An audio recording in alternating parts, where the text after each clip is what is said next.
Dragonheir Silent Gods is a strategy RPG game releasing this year, and a game that is worth looking forward to, definitely a game you're not going to want to miss, and the sponsor of today's video. So if you want to stay up to date and aware of all things Dragonheir, click the link down below so you can know when you can get started actually playing, possibly joining into any of the closed betas, and just getting your hands on and getting into the game in the world of Dragonheir as soon as possible. So when you're clicking through the game, playing through the game in general, you're going to notice a lot of similarities to a very popular game, Dungeons and Dragons. That is because Dragonheir has official partnerships with Dungeons and Dragons, so you're going to get a very similar vibe and feel when playing Dragonheir as to something like the artwork, the style of Dungeons and Dragons. So let's go ahead, guys, jump into a few different things inside this game. The first thing I want to talk about is the very beginning of the game. So let me show you my hero.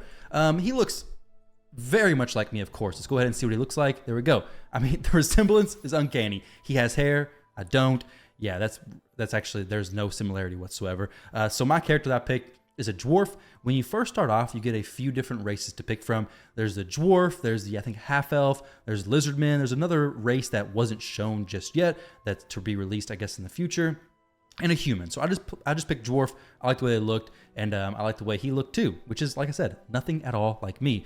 Now, after you pick your initial race, you can customize the looks, whatever you like, of course, and then after that, once playing the game for a little while, you're going to be able to choose your identity. Now, the identity is going to have a little bit more of an impact than the races, but even then, it's not super significant as far as I'm aware as to which one you actually choose. For me, I chose the soldier. So the soldier is going to give me extra benefits to my strength as well as my constitution. Now, both of these are going to allow me to interact with things on the map a little differently. And I want to go through that with you guys, okay? So the exploration of the map. Now, as far as the identities go, there's several different ones. There is the soldier, there's archaeologist, there's like a rogue or pickpocket, maybe a sorcerer, but each one of them has their innate benefits to the different attributes. Now, when you're going through the map, this is where we get into using the strength, the constitution, the different attributes that you have. You're going to be able to interact with different things on the map a little differently. Speaking of using your attributes a little differently, here's a puzzle right here. So I explored the map just a little bit, found this puzzle,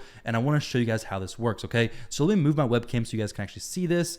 We'll take myself off the camera just a little. There we go. Okay, perfect. So the river. Oh, the river which flows through day and night stops for no one. Can you see it? The question is, can you see the real river? The usual, it will be a question we shall ask, an answer you shall give. I'm ready. Ask your question. Our question is, how many rivers are there altogether? Fantastic question. I'm going to say one, but it's probably the wrong answer. Maybe an infinite, but I'm going to say one. One river. One. That's my answer. Is it correct? One, they say. The eternal answer, the elegant truth. Your kind has always thought as such, as if that is all your tragic brains can retain. My tragic brain. Yet your answer is not enough indeed. We demand more, for we are not yet convinced. Let us ask, and the traveler answer, why is the answer one? So wisdom check. Unfortunately, I did not go into the attribute that gives me more wisdom. So target points 12. I'm not going to get anything added to my dice roll, but maybe I'm in the mood to feel a little smart, and I am. Got a 20. Excellent dice roll. So I passed. You struggle to think of an argument that will be accepted by these deranged souls. Then an idea strikes. An epiphany, we may call it. Because the rivers here go by a lone renowned name, and having a single name conveys the existence of only a single river. A name. A name, they say. A concept of mortal philosophy. A label of no meaning. Yet you are not wrong. Oh, not wrong indeed. You shall receive your reward, traveler. All right, so this is, I guess, basically we passed that, okay? So even though we went to strength and constitution, we were still able to get by with a good dice roll and pass this statue's little quiz. Now, the previous statue that I went with, it was not so lucky. I gave the wrong answer, but after giving the wrong answer, I was able to roll for smashing the statue, because once you deal with the statues, you can't continue to. Like if I gave the wrong answer and I didn't get a good explanation, then the statue just stops talking to me. So I went in, did the roll, and smashed the statue. I had a +3 or +4 to my actual dice roll to the statue, and I got lucky enough to actually smash it. So then I still got my reward. The statue didn't get to, mess with me with the riddles, and yeah, we're all good from there. So in general, the map, as you're exploring, you notice just now I was picking up some stuff. You're going to be able to pick up some Brussels sprouts, okay? I'm a big fan of Brussels sprouts, but not everybody is. Maybe you're going to pick up some more stuff, okay? We got some red leaf regeneration, maybe there, red leaf stuff. We have some regen grass. And then, hey, look, there's a quest giver, okay? We're going to skip past that quest right now. It is not part of the main quest line that I'm trying to focus on. But as you can see, as you're going through the map, there's going to be different things for you to interact with. Now, you may think, hey, this is not a very significant map. This is a very significant map. This map is huge, but you'll notice that every so often, there are these little circles with this shape inside. Now, this one over here is highlighted green because this one is one that I went to that I actually, interacted with. This one I can teleport to. So teleportation circle, fast travel. Boom. Now I went from where I was to now I'm over at the teleportation center, teleportation circle that I previously interacted with. So instead of being way over here, now I fast traveled over to this location. So whenever you're exploring the map, you want to be very, very diligent in making sure that you're selecting the teleportation circles and actually interacting with them so then you can revisit at any future date. Obviously, the game is not all about exploration. So let me get into some action, guys, and you all can see some fighting. Guys, so here is a battle to give an example. Basically, I walked up on a random Minotaur. Wish I would have showed that actual conversation there, but he said, hey, he wants to get punched. So I gave him a big hard punch, and I guess he didn't actually want to get punched, and now he wants to fight me. So we have some level 15s in the middle, my level 17. So basically here, what we can do is we can organize our deployed units out here in a way that makes the most sense. So up here in the top corner, or the very top, is my tank, all right? I'm gonna put him in the front. I'm gonna take my other units and put them behind, and then my hero, my dwarf that I've shown before, who I said looks exactly like me, is right here. So there we go. He's on the side. We have the dwarf that's gonna be the tank. We have an archer, gonna put him in the back as well. My dude is not really a tank, but I'm gonna put him in the front because he's the highest leveled, and we're gonna go ahead and see how this plays out. At the very beginning there, I clicked on some healing. Basically, those things I was picking up off the ground, I can use those as healing for my champion. So basically, I go back to I'll show you guys in just a minute. I go back to my camp, make some potions, and now I have some healing potions. So this fight plays out in auto. If I don't want it to be on auto, if I want to manual some of my character skills, I can do so. So let's click on the wizard here. Boom. I select the target that I want to use his ability on, and it goes to that target. Now, auto has done well so far, but just like any game, whenever you get higher up in the more difficult stages, you're probably going to want to switch from auto combat to more of a manual style combat. So there we go. We finished that perfectly fine. And that is where it really comes down to your team building as a whole. Let's go ahead and zoom out of here. So team building in general in this game is pretty cool. There's a lot of different things you can do. A lot of stuff as far as the gearing, a lot of stuff is building your champions. But the thing that I really like is that the affinity advantages are very unique in this game. So you can see here, elemental affinity. Let's click overview. What we got here are the different elements, okay? So we have the frost and poison, lightning and dark, we'll call it, and then fire and radiance.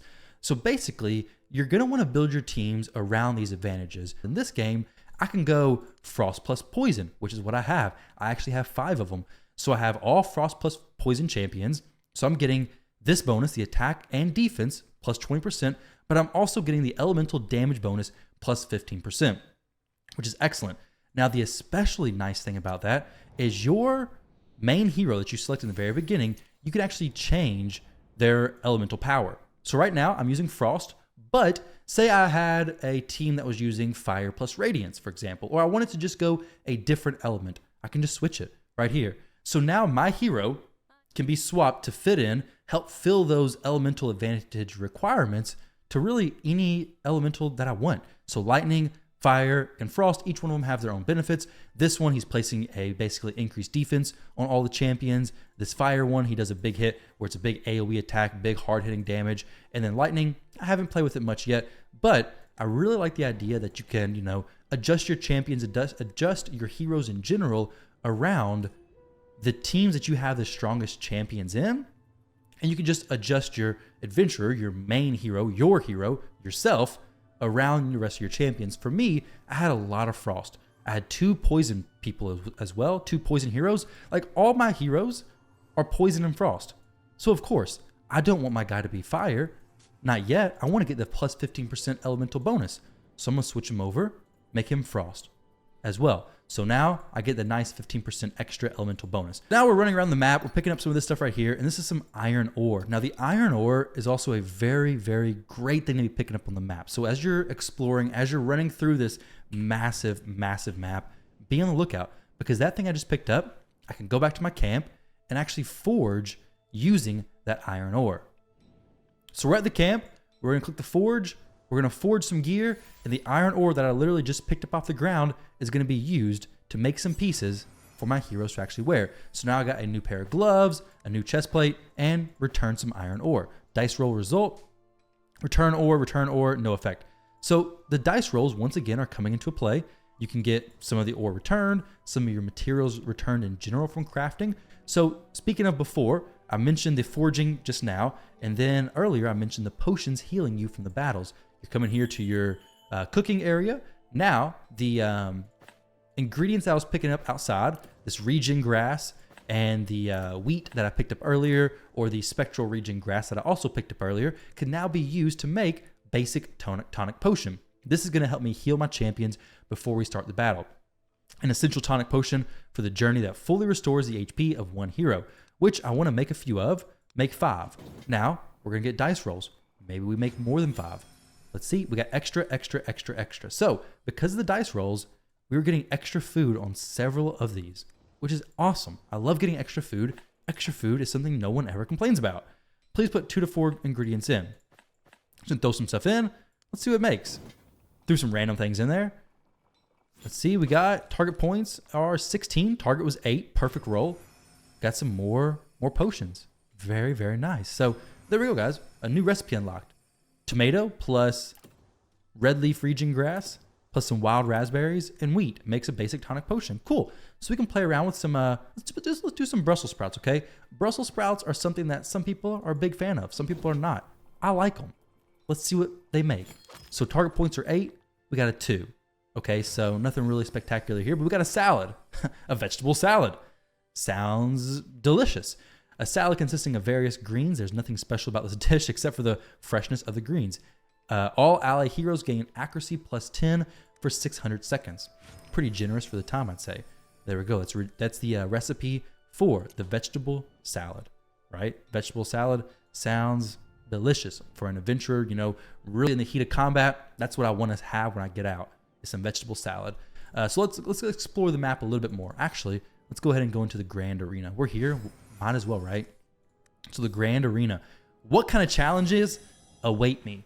Okay, so let's see if we have, oh, there we go. Level 14. This is actually much more balanced, all right? So we're going to move this guy right here. They got their tank at the very bottom.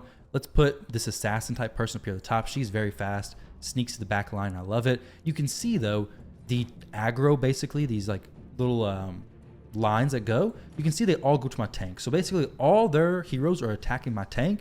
And my hero now, who do I want to attack? I want to attack the knight in the back. Let's actually go up here.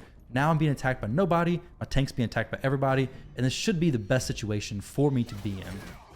There we go, into the very back. This is going to be a much, much better attack. Much better fight in general. I don't know if they had elemental advantages, though. I didn't pay attention.